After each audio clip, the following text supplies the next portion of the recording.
Ladies and gentlemen, federal employees, today we're talking about whether or not your TSP beneficiary, so who you pass your TSP to, whether your spouse, your kids, whomever, do they have to worry about RMDs? We're going to dive into that today, and if you're new to the channel, so good to have you. My name is Dallin Hoswell, financial planner who serves federal employees just like you every day, and I love it. So let's talk about this. Now, this topic can be very complicated, but I'm going to try to simplify it as best as we possibly can. Now, let's lay some groundwork here. If you didn't know already, RMD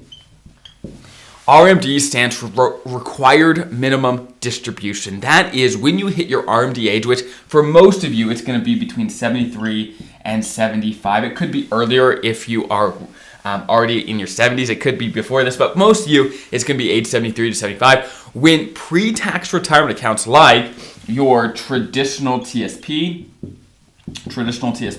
or if you have traditional IRAs, they will require withdrawals from those accounts, and of course you have to pay taxes on withdrawals. Basically, it's the way the government can stop people from never touching their retirement accounts and never paying taxes on it. So they start requiring you to pull money out every year at these ages when you have pre-tax retirement accounts. However, what if you have Roth? What if you have a Roth TSP or Roth IRA? Do you have RMDs? And the answer is no. Roth accounts do not have RMDs. So the only time you or a beneficiary really, well, I take that back. Beneficiaries have slightly different rules. We'll talk about that. But generally speaking, for you, there are no RMDs for Roth accounts. It's just pre-tax accounts that we have to worry about. So that is what RMDs are. And so when it's your own account, it's pretty simple. You wait till your RMD age. You can look up the RMD chart to show you based on your birthday when RMDs would start for you. But again, it's between 73 and age 75. But what happens if you pass away and you pass your TSP, let's say to your spouse or kids? Do they have to worry about RMDs? And the short answer is yes, they will, but it's slightly different based on who they are. So let's say we've got your TSP here. Let's say it goes to your spouse. So your spouse can actually keep the money in the TSP if they like. Now, if you pass your TSP to, let's say, kids, right?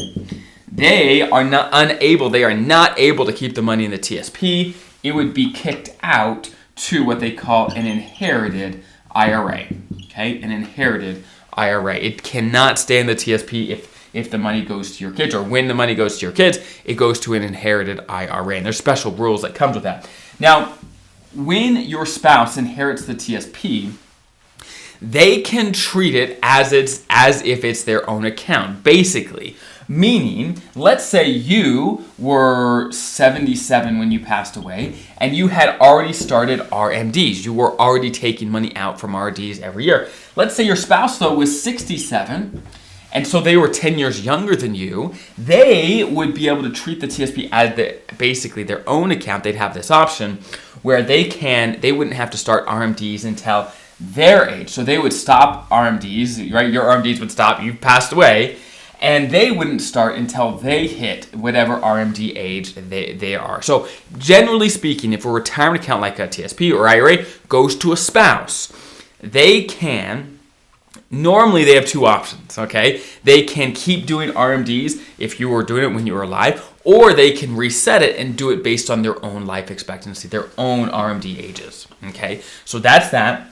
Now, what happens if you pass money to kids?